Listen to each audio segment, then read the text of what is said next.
ஐயனார் துணியில கார்த்திகாவை நினைச்சு சோழன் ரொம்ப வருத்தப்பட்டுட்டே இருக்காரு. எனக்கு தெரிஞ்ச ஒரு கார்த்திகா தான் கல்யாணம் பண்ண போறான்னு நினைக்கிறேன். அந்த சைடு தான் இப்ப பார்க்க போறோம். ஃபர்ஸ்ட் வந்து என்ன பாத்தீங்கன்னா, சோழன் வந்து நிலா வீட்டுல இருக்கிறத பார்த்துட்டு உள்ள வந்து நிலா கிட்ட மம்புலுக்குறாரு. ஆர்டிக் வேலை ரொம்ப ஈஸி இல்ல, சும்மா லேப்டாப்ல உட்காந்து அப்படியே ஒரு வீடு வரைஞ்சு கட்டிட்டு காசு வாங்கலாம் அப்படின்னு அவங்க வேலை பத்தி இவங்க வேலை பத்தி அவருக்கு என்ன செஞ்சுட்டு இருக்கும். சரி ஓகே நிலா உனக்கு எதாவது வாங்கி தரணும் போல கேட்ட கேள அப்படின்னு என்ன அனிமன் கூட்டு போறீங்களா அப்படின்னு சொல்லிட்டு நிலா வாக்கப்பட்டு கேட்கறாங்க. உடனே அவள திரும்ப சொல்லு அப்படின்னு சொல்லிட்டு கேட்கறாரு. திரும்ப அவங்க சொல்றாங்க அவங்க ரெண்டு பேரும் அப்படியே கொஞ்சிக்கிட்டே உங்களுக்கு கேட்கணும் தோணல பாத்தீங்களா, நான் அதை கேட்டேன் அப்படின்னு சொல்லிட்டு சொன்னேன். இல்ல நிலா எனக்கு தோணுச்சுதான், ஆனா நான் ரொம்ப வழியில நீ நினைச்சிட்டு இருந்தா நான் கேட்கலாம் அப்படின்னு அவங்க பேசிட்டு கொஞ்சிட்டு இருக்கும்போது நம்மளோட பல்லவன் உள்ள வந்துறாரு.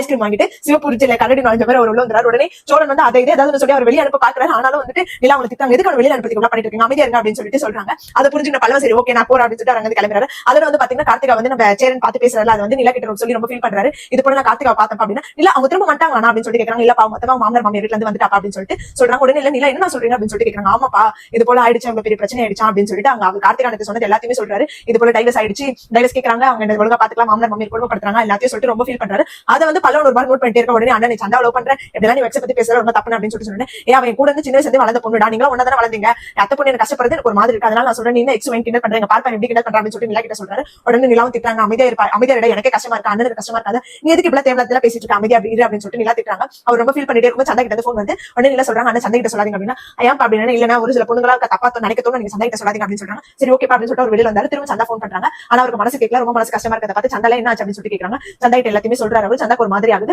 அவங்களுக்கு வந்து யாருக்காவது நினைக்க தோணல, டைவர்ஸ் ஆயிட்டு அவங்க வந்திருக்காங்க டைவர்ஸ்க்காக, சோ நம்ம வாழ்க்கையில ஏதாவது ஒரு பிரச்சனை வருமா அப்படின்னு சொல்லிட்டு சந்தா அதை பத்தி யோசிச்சிட்டே இருக்காங்க. சோ அதோட அடுத்த சீன் வந்து என்னன்னு பாத்தீங்கன்னா நம்மளோட வானதி நாளைக்கு மெடிக்கல் ஷாப் ஓபன் பண்றாங்க. அதுக்காக பாண்டியன் வந்து வீட்டுல இருக்கவங்க எல்லாருமே இன்வைட் பண்றாரு, வாங்க எல்லாருமே அப்படின்னு சொல்லிட்டு சொல்றாரு. அவங்க அப்பாவே கூப்பிடுறாரு. அப்புறம் எல்லாருமே கிண்டல் பண்றாங்க. எல்லாமே நல்லபடியா போயிட்டு இருக்கா அப்படின்னு சொல்லிட்டு நிலா சொல்றாங்க. உடனே சரி ஆமா அப்படிதான் போயிட்டு இருக்கு, எல்லாருமே தொழிலதிபர் ஆகணும், இன்னும் நல்லா நம்ம நல்ல நிலைமைக்கு வரணும் அப்படின்னு சொல்லிட்டு எல்லாரும் பேசிட்டு சந்தோஷத்தோட முடிக்கிறாங்க. அதோட இந்த எபிசோட் முடியுது. சோ நாளைக்கு வானதி ஓபன் பண்ற கடையில ஏதாவது பிரச்சனை நடக்குமா, சேரன் வந்து கார்த்திகா என்ன டிசிஷன் எடுப்பாருன்றது நமக்கு அப்கமிங் எபிசோட்ஸ்ல தெரியும். இந்த மாதிரி மூணு அப்படி கண்டிப்பா நம்ம சேனல் சப்ஸ்கிரைப் பண்ணிக்கோங்க.